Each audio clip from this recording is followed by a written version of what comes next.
All right, well, welcome back, everyone. That was a fantastic talk by Daniel just earlier on Jupyter Notebooks and ML.net. Thank you very much, Daniel, for giving that. And now I would like to welcome Bart here to the conversation. Welcome, Bart. Welcome, everybody. How are you? Good. How are you doing? Fantastic. Happy Saturday. Yeah, happy Saturday, Bart. So you work for Microsoft, right, as a principal architect, That is correct. and you are focusing on AI and machine learning in your day-to-day job? That's correct. I actually have two roles at Microsoft. At Microsoft, we always talk about you either fall into two buckets, either build stuff or sell stuff. I kind of fall into the sell stuff. So All I right. sell AI and ML, and I also lead our worldwide AI community, which is responsible for our field readiness and bridging the gap between engineering and sales. That's great. So how did you first come into contact with ML.net? ML.net, as even though it's an open source product, it is run by Microsoft. It's been around for a couple of years now, and I've been using it since I believe 02, 03, which is in June, July of 2018.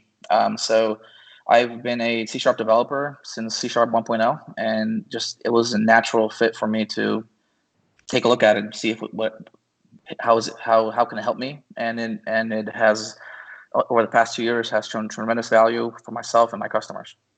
That's awesome. And today you're going to talk about ML.net and Blazor, right? That's correct. I'm going to actually do a cross section of three topics, and see how I do in 45 minutes. So we're going to do decision analysis, Blazor, and machine learning with ML.net. Super exciting. And I know you have a lot of content to cover, Bart. So I'm going to let you start directly. So enjoy, and we'll talk about questions after your presentation. Thank you. So good morning, good afternoon, and good evening, everybody. My name is Bart Czernicki, and we're going to talk about decision analysis with ML.net and Blazor. So I realize it's Saturday, so thank you for everybody who is spending their weekend, learning this great content and listening to some great presentations so far. So what I'm going to do is, lay the land of what we're going to be talking about in the next 45 minutes. So there's going to be a cross section of three topics that I feel will give a good a good content-based introduction across three different personas. So if you're a software developer, .NET developer, not super familiar with machine learning, there's going to be something for you around architecture and .NET and AI infusion and Blazor, and how Blazor can surface machine learning algorithms and models. Then we're also going to talk about some more specific advanced features in ML.NET. A lot of questions that we heard yesterday and today about that you'll see how I can infuse more advanced features that may not be in ML.NET currently, but you want them. And for example, explainability or some more advanced training options.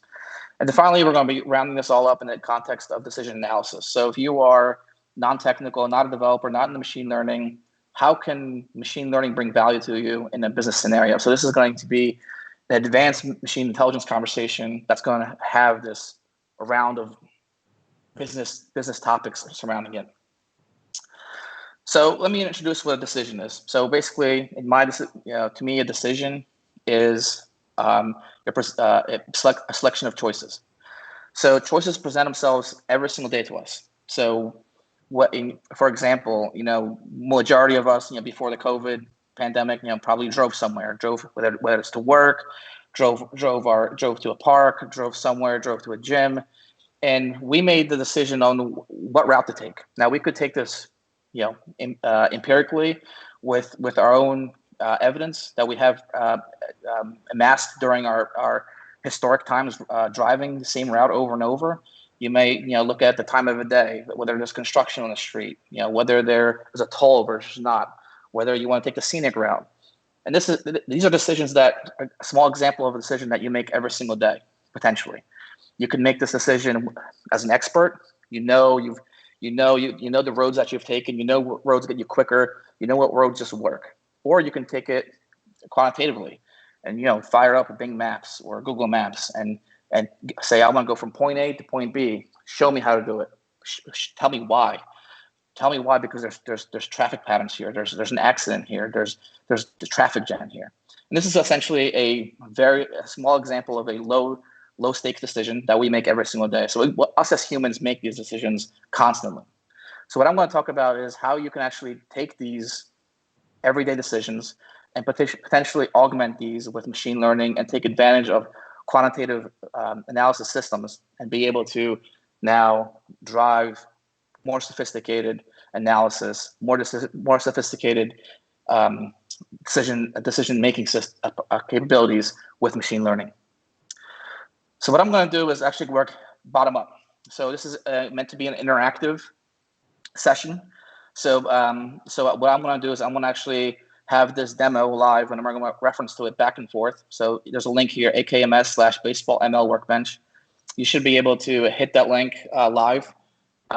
It is hosted in Azure, so globally scale around the world. It is what I call the baseball machine learning workbench.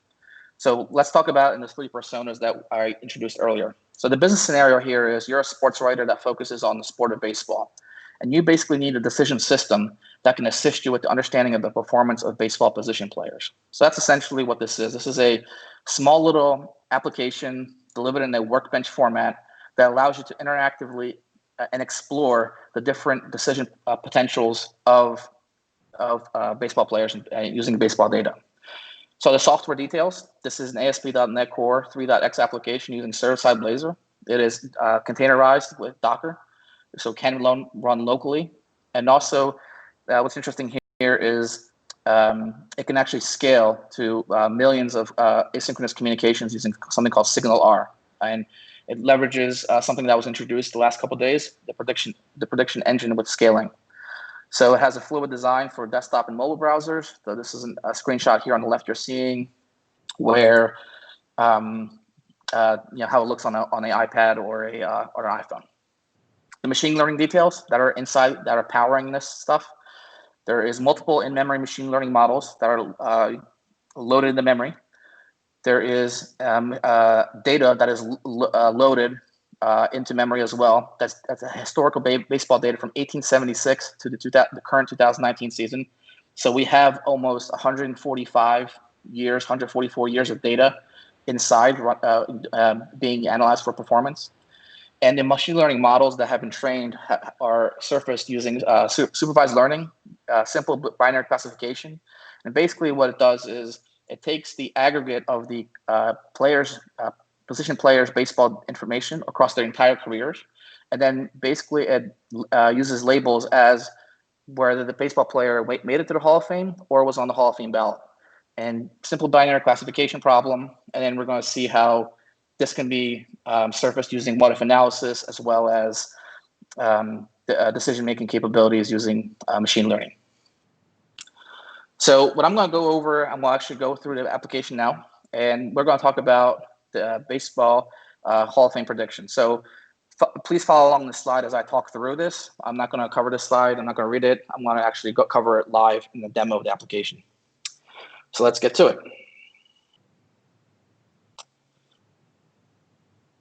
All right, so what you're seeing here, if I go into the home page, maximize this a little bit bigger, and you can see the a welcome screen. So a welcome screen introduces the different scenarios. Currently, I have 3 scenarios available.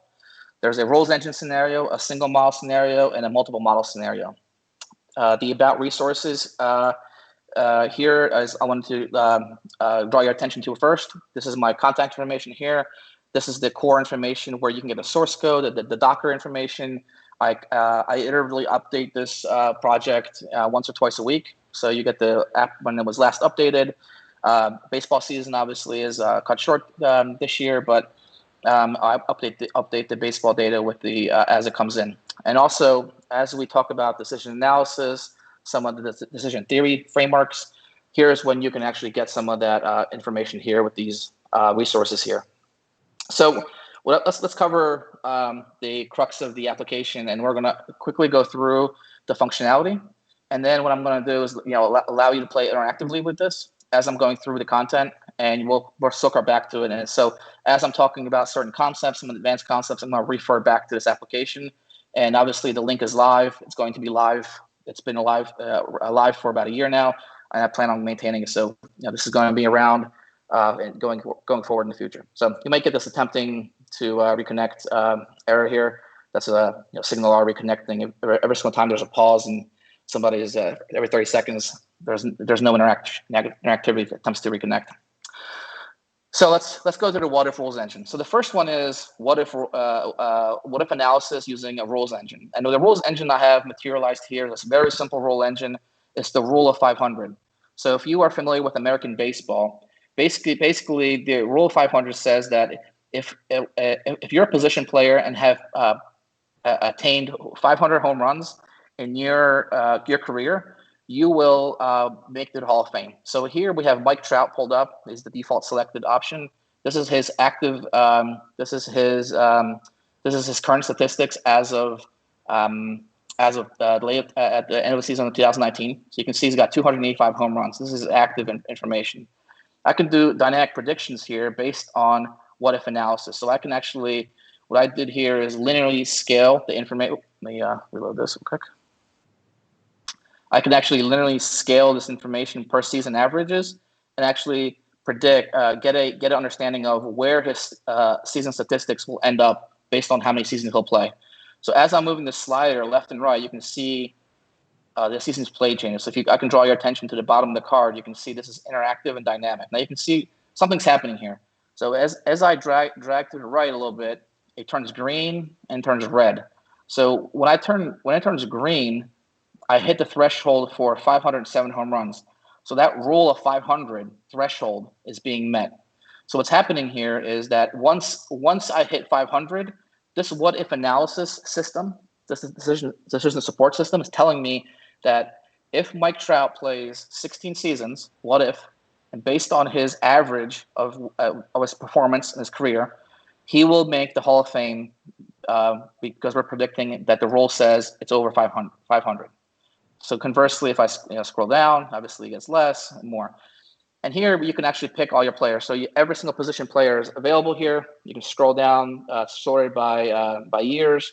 If it's not available, please type ahead. So for example, if I wanted to type in Babe Ruth, I can select Babe Ruth from the in-memory database, select Babe Ruth, and pick some. And as you know, Babe Ruth has, if you know follow American baseball, Babe Ruth has one of the highest home run totals ever, 714.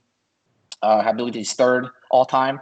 So obviously, because he has hit 714 home runs, he makes it over the 500 home run threshold, and he now is considered to be our rules engine is telling us, yes, he'll make the home run. He will make the Hall of Fame. So I'm actually scrolling left and right. And you can see you can predict him, and what if Babe Ruth played less years. So what this system is predicting is Hall of Fame induction, and the Hall of Fame induction is basically based on your career statistics that you have amassed over a certain amount of years, and after a certain set of years of being retired, you are now eligible to be on the Hall of Fame, and a set of experts, sports writers, pundits vote on you being in the Hall of Fame. And some rules have materialized in the past, like the home run rule and other rules, where you can actually now be able to say, "Hey, if it's 500 home runs, let's make it easy and have the conversation that Babe Ruth or other players should be in the Hall of Fame." Now, what's interesting here is that where did this number come from, right? The number 500 is a little suspect. It's a very round number. It's why isn't 505? And that rule is a simple rule engine that's been around for almost 3 decades now. Where that if you could go to Wikipedia right now, look up that rule of 500, and it's a static rule. It hasn't evolved. Some there's better metrics that are out there, like the gray ink model, the black ink model, that do a little bit more sophisticated metrics beyond just the home run feature. So can we use machine learning to improve this and make it a little bit more interesting? So if I go into the single model here, this is now powered by a machine learning model. So it's different here between, if I click on this one and here, I'm not just getting a true or false binary, yes or no, this person is in the Hall of Fame or not. I'm actually now getting a probability. And now I'm actually going to make the argument in this conversation in the next half hour or so that this probability number is going to be the anchor for a lot of the decision making that you want to make with any kind of quantitative based system, that's math based or statistics based, like machine learning.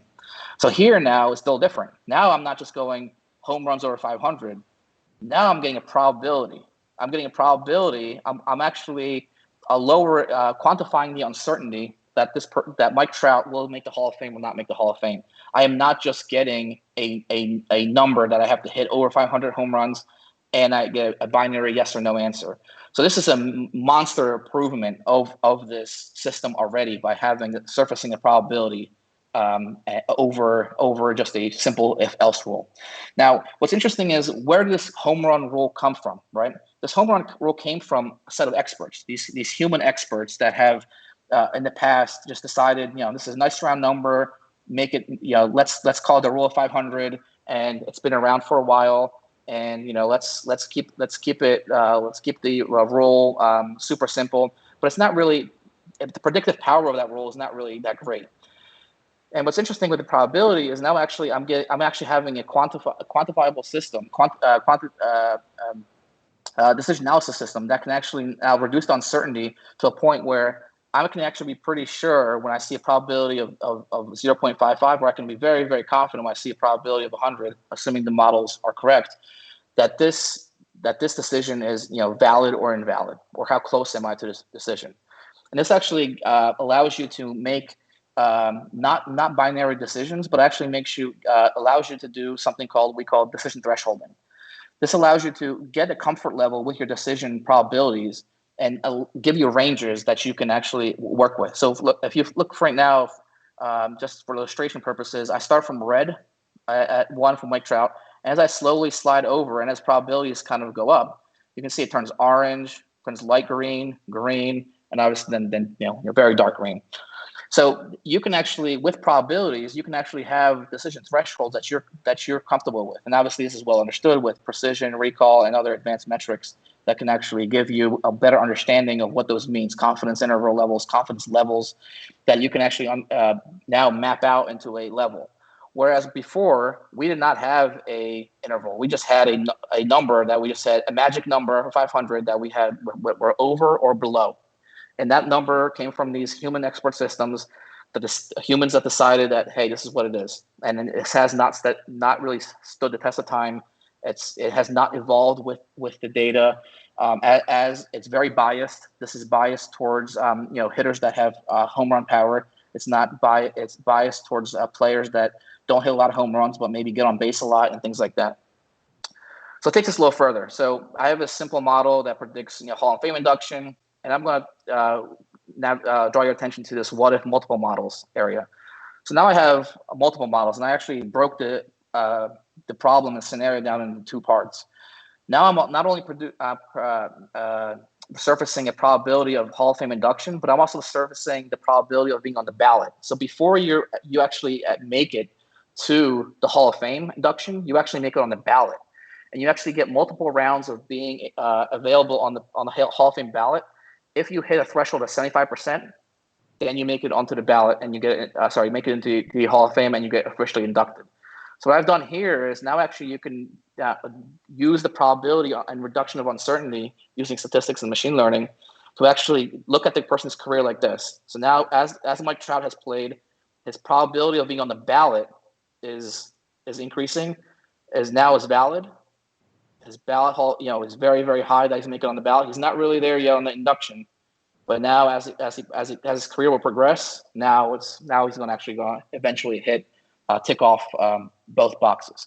So this is actually interesting in decision analysis, breaking down the decision into a prior model or a post model that you can actually now use to actually make your comfort level or how happy you are with decision, essentially what we call confidence, to surface itself. So if I pick another player, somebody like more famous, maybe Pete Rose.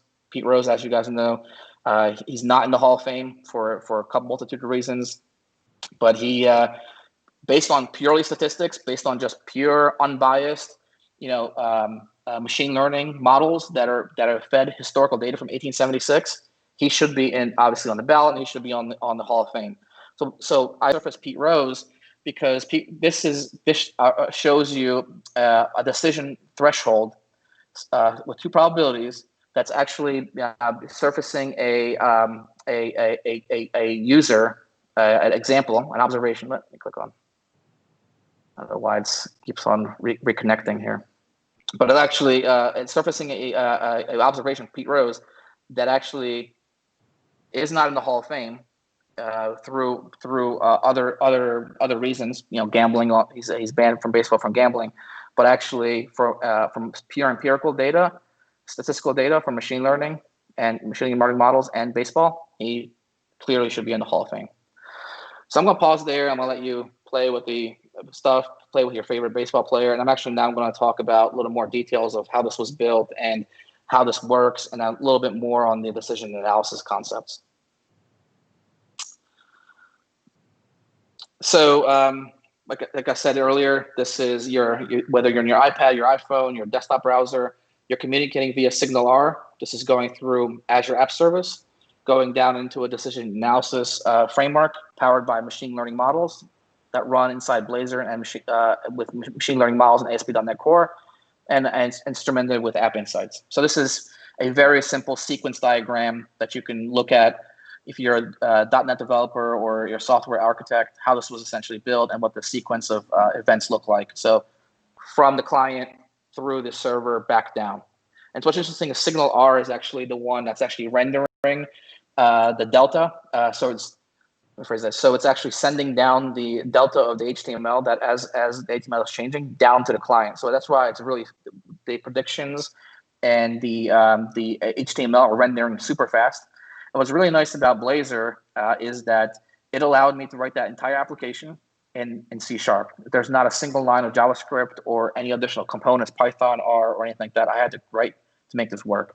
This entire application is 100% C#. No JavaScript, and what's really nice is that Blazor allows me to facilitate some complex visuals and animations and asynchronous communication without having to worry about JavaScript communication, things like that. It's all handled for me through the Blazor framework. So this is cross-platform. This will run on Linux, which I'll show you an example if we get time, and it runs on a Mac, and it also runs on obviously Windows. So compare and contrast. So I showed you that magic number of 500, the rules engine, how it kind of thought about that problem, and the machine intelligence system. So the machine intelligence system, I did not have to program any explicit rules. All the rules were kind of figured out for me. They were dynamic. The rules are learned and constantly can adapt. So as I get new data, as new baseball seasons are played, I actually now I have more and more training data. The system becomes smarter. As the baseball rules evolve, the predictive power as well as the persistence power of the features gets surfaced. And that's actually a very important concept, because many times we build machine learning models, we look at what's the predictive power of certain features, what's the importance of these features. Well, we have baseball data here from 1876. It's a very unique scenario where we have data from almost 150 years, and which features have not only the most predictive power, but also which ones are the most persistent across 150 years of baseball data to predict the outcome of being inducted to the Hall of Fame. So players who have got inducted in the 30s, 40s, 50s, in the 1930s, 40s, 50s. Now, 100 years later, 80 years later, how are they getting inducted? Or is it the same? Is it the same feature importance, same predictive power, same persistence? And that's what machine learning can figure out all the signals from the data for you. It's a lot easier to do that than a human system.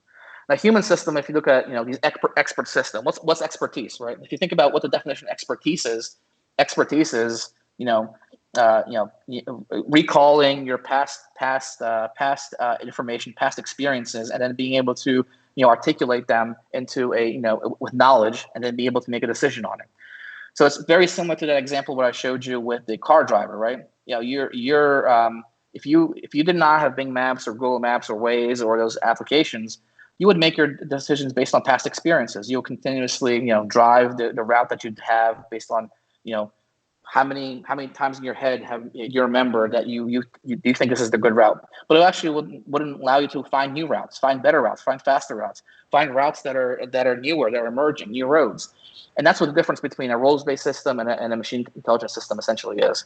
So it's harder to maintain. It can be difficult to change. It relies on human error, human faults.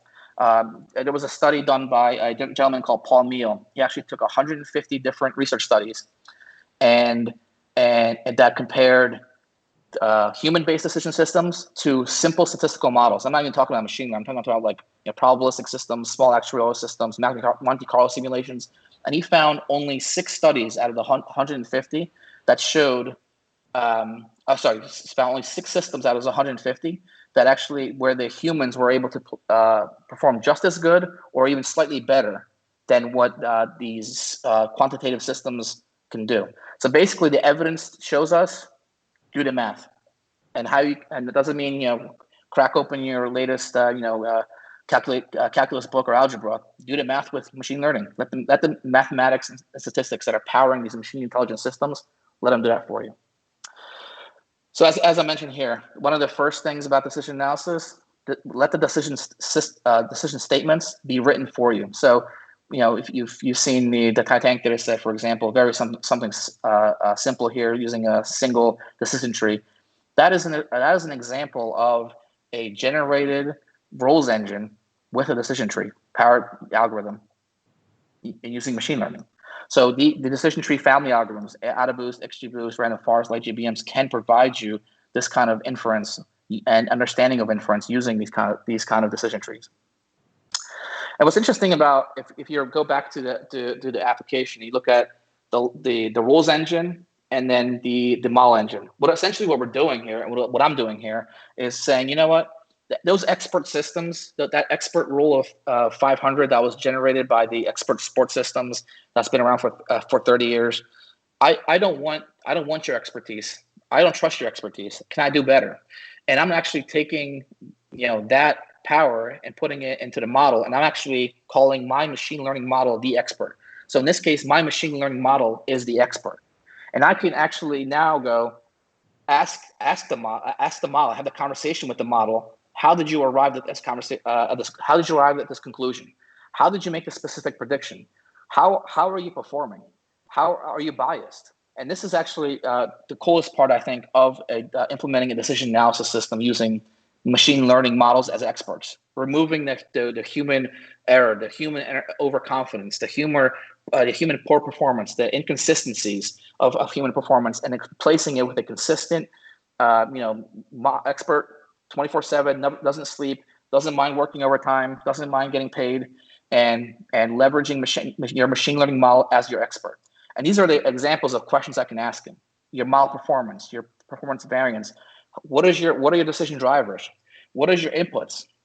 How do you compare to other experts, your other models? This particular prediction, how uncertain are you? How confident, how happy are you with this specific prediction? And actually, you can have this conversation with your machine learning model as an expert using something we call explainability. And this is where I'm going to go into our next demo and set this up. So we had a lot of questions about, does ML.NET have this PFI? You heard Justin talk about FCCs and PFIs. And I'm actually going to show you something, what I think is pretty cool and super advanced. It has, this is done by one of the premier thought leaders inside model explainability. He actually has this family of products called Dr. Y. I'm actually going to focus on something called Daleks. And this actually has an entire pyramid of understanding your model and treating your model as an expert. So if you go down left-hand side, this is your individual predictions. On the right-hand side is your global predictions. And this is a suite of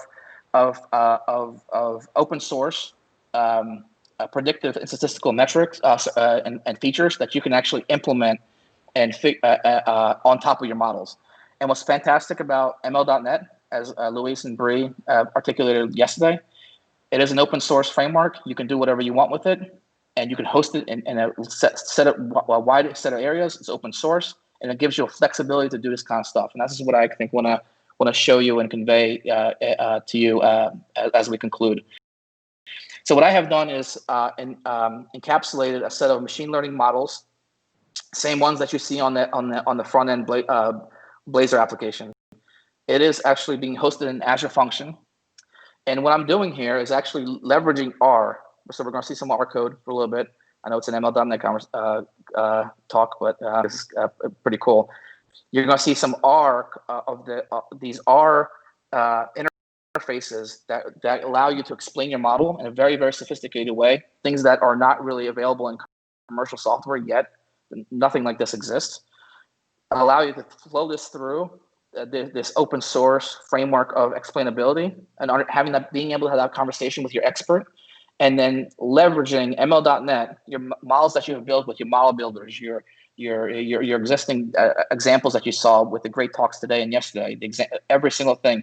All these models can be interpreted using some of these concepts. So let me actually show you how this kind of works. So this is available on GitHub. This is hot off the presses. I actually checked this in yesterday. This is the R code as well as the Azure function that you'll see in a second. This is going to be available. So we're going to actually run this on a Mac. As you can probably tell, I'm on a Mac. This is using Visual Studio for Mac 2019. The Azure function is in debug mode. It's, this can be run on Windows if you wanted to. But I'm using a Mac engine just to highlight the cross-platform capabilities here. And the nice thing is, because I have R running locally, this is going to be ideal for that situation. So just to show you, it's running locally here. I'm firing a postman, sending some probabilities over some feature examples with batters. I'm going to send that over. So this is sending over some four historical batter career samples, and I'm getting a probability back. That's all this function does. It actually sends in batters, baseball players, and gets out probabilities. Now, what's really interesting here, now I'm going to actually navigate to RStudio here. And I'm actually going to not walk through the code, because this is not an R talk, but I'm actually going to show you that these ML.NET models wrapped inside an Azure function can now be interpreted in a very, very cool way. So now it goes well beyond what the functionality is available inside ML.NET. Now I'm actually going way further than what PFI and FCC and some of the performance metrics that are available in ML.NET. You have the ability to now generate over metrics if you wanted to. Every single time this is running, these processes are running, this is actually calling my Azure function right here locally and sending in a set of statistics and machine learning interpretability concepts over to my models. My models are spitting out back probabilities. This is churning it, interpretizing it, and giving me the information that I need. So for example, the first thing I might want to do is something really basic, right? What's my model performance? And I think this is everybody's seen this before. This is your accuracies. These are your FCC scores. These are F1 scores and things like that. So as you can see right here it's being called, called live again, so you can see it maybe, so you can see I'm not cheating here. So I'm going to call this. This is cached. So let's now run the performance. And you can see right here, again, my recall, precision, accuracy, AUC. This is nothing really interesting. This is like your top of the pyramid sliver here. But now you can actually go a little further here. Now you can actually go and actually run things like partial dependency profiles. So let me take a single feature and see how that single feature interacts with the different features here. Well, it is running. I'm not sure why the terminal is not updating itself, but it's definitely running, because otherwise it would not be working.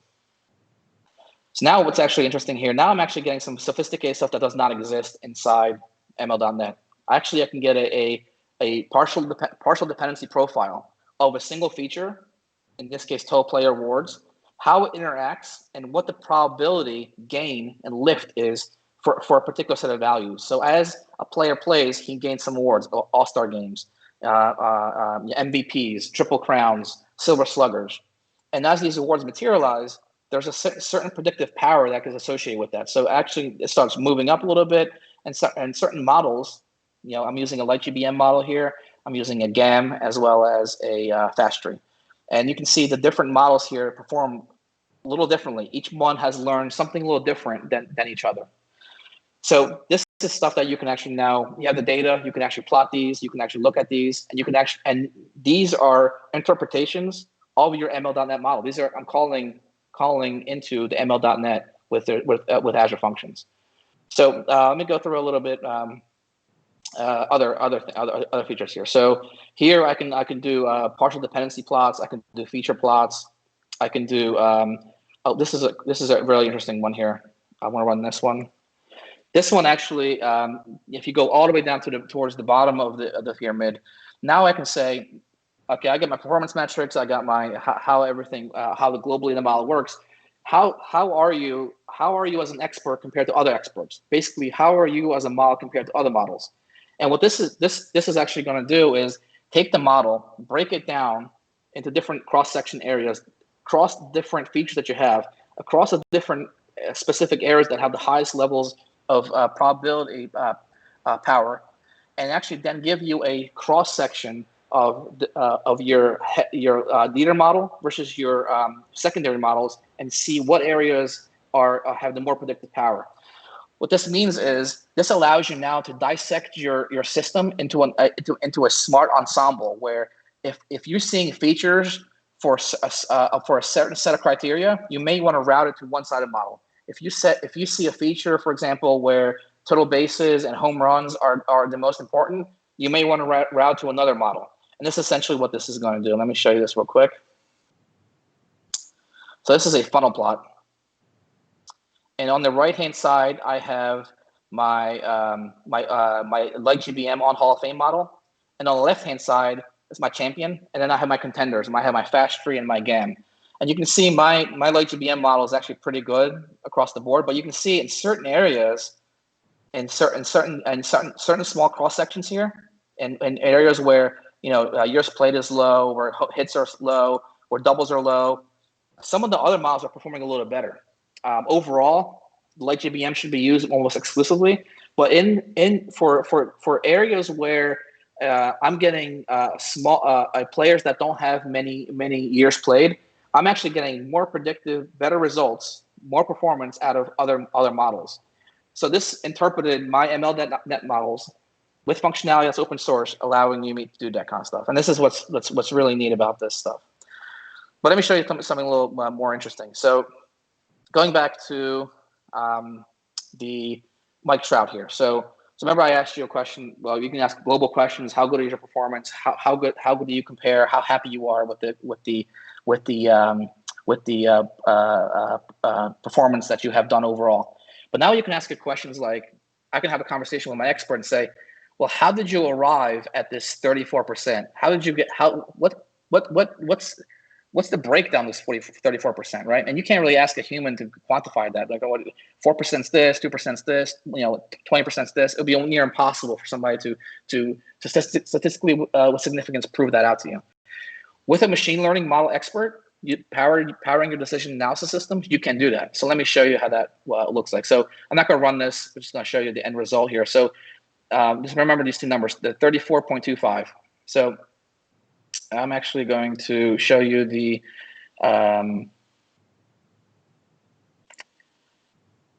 breakdown of this probability.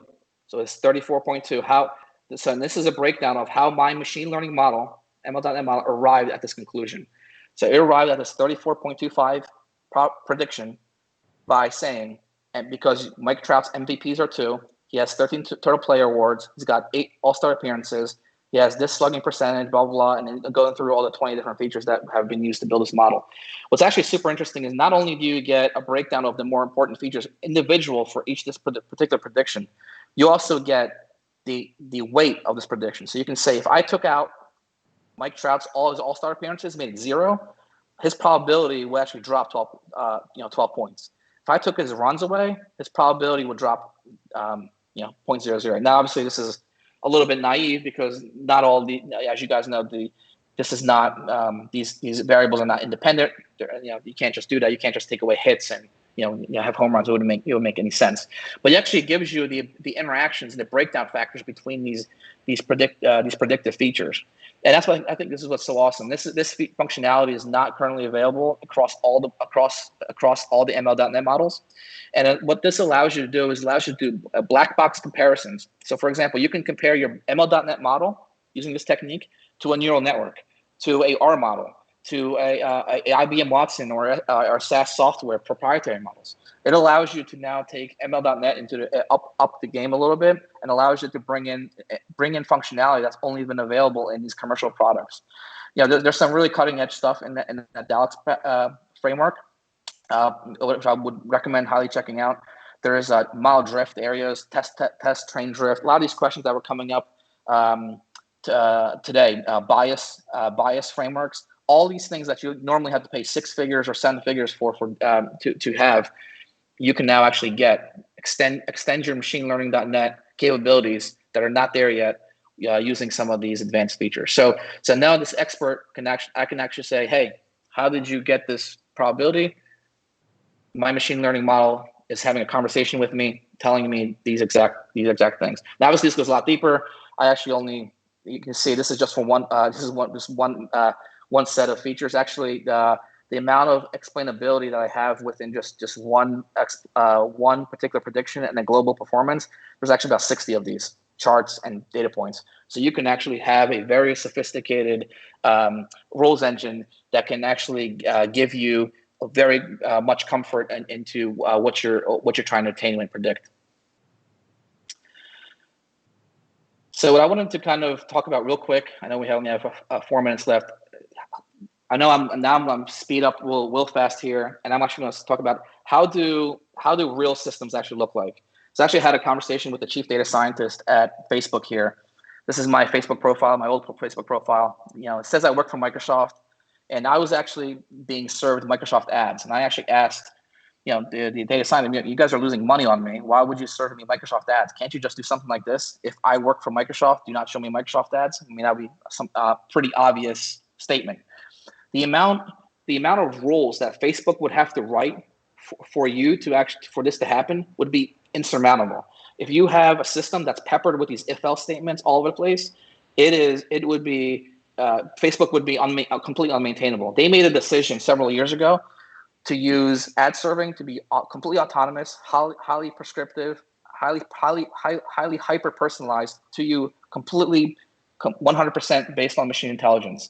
And until their systems got there, this actually got solved about a little over a year ago. Until about a year ago, until the algorithms got smart enough, they actually were still serving me ads because the systems were still thinking that they did not learn that if I work for Microsoft, do not show me Microsoft stuff. So this is kind of like Facebook's using this, right, to power their entire ad serving, which is their entire multi-billion dollar business. And this essentially, and I'll close out with this. And at the end of the day, there's a huge opportunity here, and this is where we're seeing this at Microsoft, where building these decision analysis systems aided by machine intelligence. So decision support systems and decision management systems, being able to articulate with your internally with your company, with your startup, with your own hobby, or with your own customers. How do I build these DSSs and DMSs powered by AI and machine learning? Show them the value that you can actually do this with machine learning. And there's millions and millions and billions of lines of code of .NET out there. So these systems that have these old legacy rules engines, they're screaming to be updated with ML.NET and machine learning systems that are autonomous. So I highly recommend. There's an opportunity here. There's a cross section here where there's an opportunity to replace these systems. A lot of .NET systems, a lot of .NET code. Learn the ML.NET, learn that stuff, and then be able to not only just infuse it, not just drop a model in there, just to have a model in there, just to have AI, but think about it in the context of decision analysis. See how it can frame those decisions better, and then understand that you can actually make the system that's probably in there that was built by humans with the magic numbers like 500 with the if-else statements. It's not going to be hard to beat with machine learning. The evidence shows that if you do the math, if you do the statistics, like I showed you with the research, and if you go look at the resources, they amplify this. You're going to be in a very sweet spot. This is low hanging fruit right here. This is where we see internally at Microsoft, we see a lot of tremendous value here and opportunity here. So just wanted to close out with this, and hopefully got everybody excited. How the cross section can lead to some opportunities for everybody. So I think I'm over at time. Am I correct? 1 minute. Oh, we ended 1 minute earlier. I do have some additional information here. High stake decision analysis. I have on my GitHub. I actually have some examples of a DSS and DMS So feel free to go on my GitHub. All the data is available. The baseball data is available. It's free. The training jobs for the models, the Blazor application, the Azure functions, some more sophisticated web APIs, gRPC APIs. I have some R and Python code available there. I have Power BI dashboards using it. So if you're interested in baseball data and you just want to play around with a data set that's cool and pristine, that has 150 years of data, that's super interesting to work with, I highly recommend. It's a fun data set to play with if you're into sports or in baseball. Well, thank you, Bart. That was a very inspiring and great talk. I definitely learned a lot myself here. And Awesome. we're going to see here what kind of questions we have on the chat here. Luis in the chat says, knocked it out of the park, Bart. So many possibilities to upgrade existing legacy applications. Best of all, you get to stay in the .NET ecosystem. Absolutely, yep. I think, right? Absolutely, yep, definitely. All right, let's see. Does anyone else have any questions in the chat here?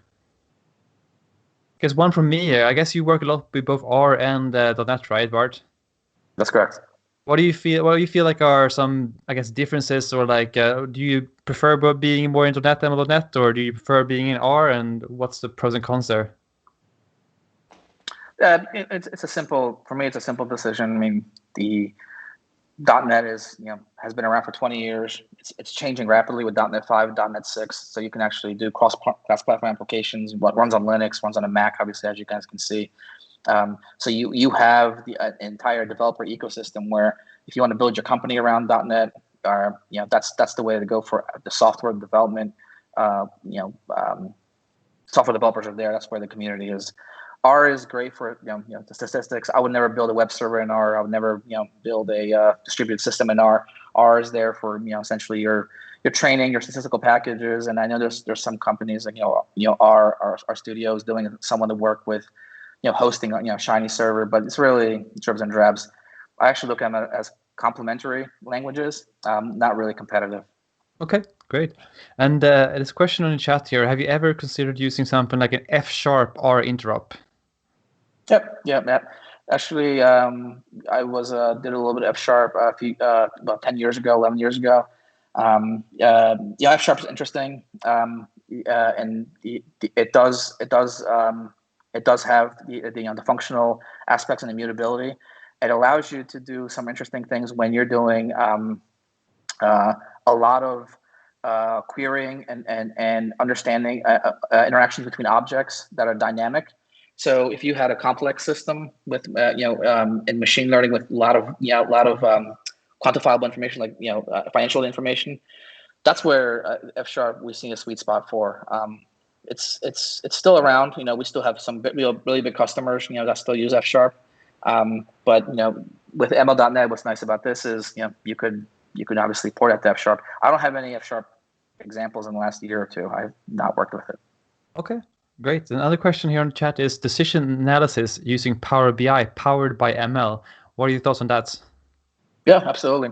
So it's actually super interesting, and we actually work with customers on some of these.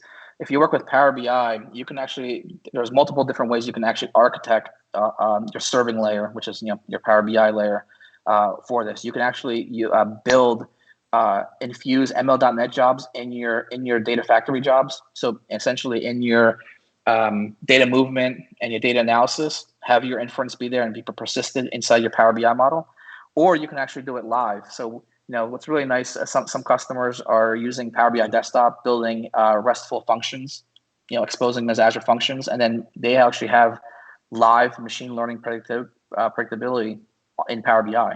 So the extensibility of Power BI, coupled with the fact that ML.NET is so portable, it's free. You can put it however many places you want, and it's still zero, right? Microsoft doesn't charge you any money for it. So absolutely, we see a lot of use cases there, especially because we do have AI integrations in Power BI, but they are what they are, right? So there's going to be a roadmap set of features. There's going to be things are going to be missing. Some things are going to be 3 months away, 6 months away. But with extensibility with ML.NET and Power BI, you can pretty much do whatever you want. So whether that's neural network stuff, training images, or statistical stuff. Great. And I think the final question here is, I've seen on your repo that you also work with Power BI. Do you usually first go and drill around with Power BI and build your models with ML.NET, or do you have another workflow? Yeah, so that Power BI was just an example I did 5 to 6 years ago. I'm having no idea how old that is. That's actually a research paper that I wrote a while ago around the different eras of baseball. And I figured, just to put something out there, just so people can see, that Power BI report dashboard actually highlights we talk about predictive power, but the persistence power of some of the features. So you can see some of the home runs or stolen bases or strikeouts, for example. They don't have the consistent correlation across for over 150 years. That was just an exploratory analysis, just to show one of my talks to show how easy that is. These concepts, even though the baseball data is kind of obvious, it's not easy to understand. I don't know for anybody who's on the chat who has ever seen the movie Moneyball with Brad Pitt in 2011 about baseball analytics. So the software I worked on is shown there for a little bit, just to highlight how easy it is to use, for a movie audience, right? And that Power BI is just a visualization engine highlighting that. So behind the covers, that it was meant for a little bit more statistical analysis and exploratory analysis. Cool. Well, thank you very much, Bart, for your talk. You have some you. great feedback in the chat. You should definitely check it out. And we appreciate you coming in to speak with us here. Thank you, Alexander. This is great. Thank you for having me. Absolutely. And coming up at the full hour here in just 9 minutes, we got Veronica talking about chatbots with MLNet. Definitely tune in for that. That should be an exciting talk. But until then, we'll see you in a bit.